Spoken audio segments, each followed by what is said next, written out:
एक और FIR police के कर्मचारियों के खिलाफ दर्ज की है, जिसमें इंस्पेक्टर करमबीर और एएसआई सतीश कुमार। इंस्पेक्टर करमबीर को कल गिरफ्तार कर लिया है।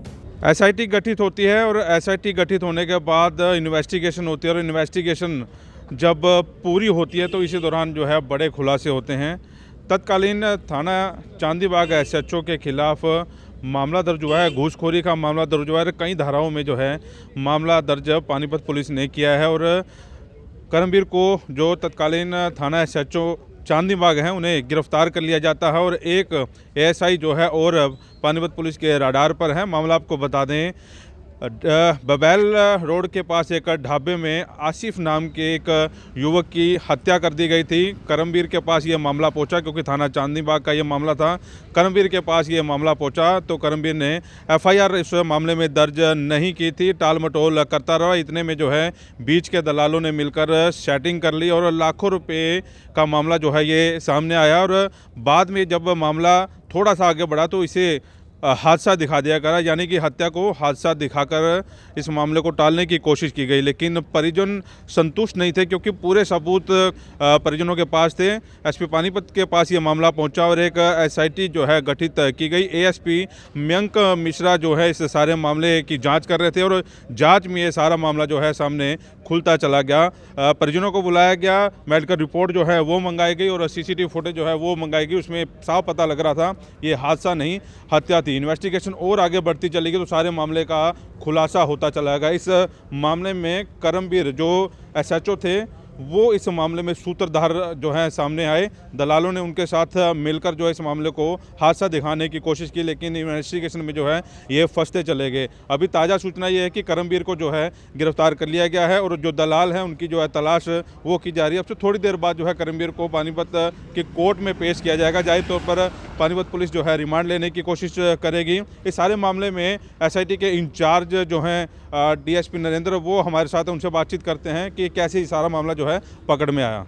ऐसा है, ये एक घटना हुई थी 17/12 को, एक लड़के का मर्डर हुआ था। उसकी जानकारी एसएचओ करमबीर को भी थी और आईओ सतीश था उसको भी थी। इन्होंने जानबूझकर एफआईआर दर्ज न करके और सीनियर अधिकारियों के नॉलेज में ना डाल के उसको गुमराह करते रहे और एफआईआर 302 की दर्ज नहीं हुई। जो बाद में एफआईआर 302 की 21 दिन के बाद में दर्ज हुई और उसके बाद में श्री मयंक मिश्रा एएसपी साहब ने जांच की तो जांच में ये दोषी पाए गए। तो उसके आधार पे एक और एफआईआर पुलिस के कर्मचारियों के खिलाफ दर्ज की है, जिसमें इंस्पेक्टर करमबीर और एएसआई सतीश कुमार। क्या निकला सर? जांच हुई है, आप एसआईटी के इंचार्ज हैं। इसमें हमने इंस्पेक्टर करमबीर को कल गिरफ्तार कर लिया है और उससे पूछताछ की गई है। इसमें दूसरी भी गिरफ्तारी सतीश की प्राथमिक पूछताछ नहीं, सतीश की अभी गिरफ्तारी नहीं है, उसके लिए हमारी टीम में लगी हुई है गिरफ्तार करने। तो पूछताछ में क्या है जी सामने? पूछताछ में यही आया कि उसको नॉलेज था इस चीज़ का कि इसके साथ मर्डर हुआ है। सीसीटीवी फुटेज भी थी उसमें और पीएमआर रिपोर्ट में भी उसको चोटें लगी हुई थी और ये जानबूझकर जानते हुए कि भाई इसका मर्डर हुआ है उसने एफआईआर दर्ज न करके अपनी ड्यूटी में घोर लापरवाही की है। सर क्यों किया करमबीर ने ऐसा? कुछ पैसे का लेन देन? इसमें कुछ ऐसे साक्ष्य मिले हैं कि कुछ पैसे का ट्रांजैक्शन हुआ है और बीच में कोई दलाल वगैरह आके पैसे की बातें आई हैं सामने। कुछ और दलालों का भी, अनिल मदान, एक उग्रागढ़ी का लड़का, उसके नाम आ रहे हैं। हाँ, 3-4 दलालों के नाम आ रहे हैं, उनसे भी पूछताछ जारी है और उनको भी अरेस्ट किया जाएगा। चारों को गिरफ्तार कर लिया सर, जो दलाल हैं? नहीं, अभी हमने इंस्पेक्टर करमबीर को इस मुकदमे में गिरफ्तार किया है और कोई गिरफ्तारी अभी तक इसमें नहीं हुई।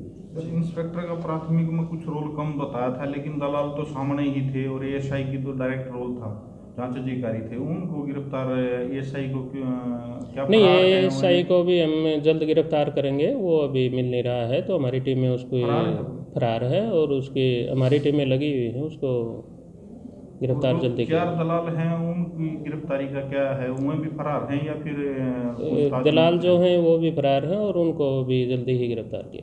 कितनों पैसों का लेन देन आया सर सामने? जैसे इंस्पेक्टर से पूछताछ हुई होगी सर, कितने पैसे की ट्रांजैक्शन हुई है इनमें?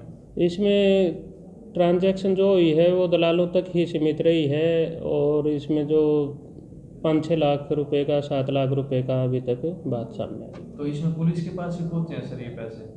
नहीं, पुलिस के पास अभी तक की जांच में कोई पैसा पहुंचना नहीं पाया गया, बीच में रखवाने पाए गए। तो फिर रिमांड भी मत लिया जाएगा, आज पेश किया जाएगा? नहीं, आज देखेंगे, अभी पूछताछ जारी है, जैसा होगा रिमांड लिखेंगे या जुडिशियल लिखेंगे वो। कहाँ से गिरफ्तार किया सर इनको? इसको पानीपत से ही गिरफ्तार किया। अगर जो और किसी पुलिस कर्मचारी की भूमिका सामने आएगी तो उसके खिलाफ भी एज पर लॉ कार्रवाई की जाएगी। तो करमवीर के खिलाफ क्या क्या मामला दर्ज हुआ था? करमवीर के खिलाफ जो सेक्शन हैं वो 120B, 166, 166A, 202, 217, 218, 389, 506, 7, 8, 13 करप्शन एक्ट। कोई इसमें सरकारी गवाह बनाया जी जो ये दलाल है कुछ? नहीं, सरकारी गवाह इनके 164 के बयान करवाए हैं, लेकिन अभी सरकारी गवाह तो नहीं कह सकते, अभी आरोपी है। के पास ये लंबे टाइम से 2-3 थानों में रहे हैं, ये आईओ रहे हैं, और इस बारे में कोई भी आज अभी तक हमारे पास ना तो कोई गवाह है, ना कोई बात आई है, ना कोई साक्ष्य सामने आया है। पता लगी है जो मैं पैसे वापस करवाए थे वह एक एसएचओ से ही फिर लेके गए थे, वो वहीं से जो पैसे। नहीं, इस संबंध में सीआईए मेरी टीम के पास भी कोई ऐसी इन्फॉर्मेशन नहीं है, क्योंकि 302 का इन्वेस्टिगेशन सीआईए ही कर रही है और वो मेरे पास है। उन्होंने भी कोई ऐसी बात नहीं बताई कि किसी एसएचओ से पैसे लेके वापस करवाए गए। सर एसआईटी में कितने थे लोग कर्मचारी जो एसआईटी गठित की थी?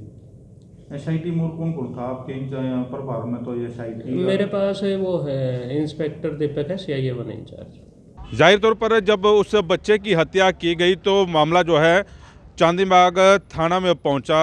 उम्मीद ये थी कि उन हत्यारों को जो है पकड़ लिया जाएगा, लेकिन पैसों का लालच उन पुलिस वालों को इतना था कि उन्होंने आव देखा ना ताव देखा, मामला जो है सेटिंग में ये चला गया। बीच में दलाल पड़े और करमवीर जो है पैसों के लालच में पड़ गया और सारे मामले को जो है हादसा दिखा दिया। परिजन जो है निराश होकर बैठ गए थे कि आखिरकार वो जाएगा, क्योंकि सबसे पहले अगर जो पीड़ित होता तो पुलिस के पास ही जाता, अगर जो पुलिस ही बिक जाए तो उसके बाद कहाँ जाए। तो मामला एसपी के पास पहुंचा, जैसे मैंने पहले बताया, तो इस मामले की जो है कड़ियां जुड़ती गई। इस मामले में 3-4 दलालों के नाम जो है सामने आ रहे हैं, 2 पुलिसकर्मियों के नाम जो है सामने आए हैं, एक को जो है गिरफ्तार कर लिया गया। इस एसआईटी में सीआईए 1 इंचार्ज दीपक को भी लिया गया और अब दीपक के शिकंजे में करमवीर जो है इसे गिरफ्तार कर लिया गया है, इसे कोर्ट में पेश किया जाना है।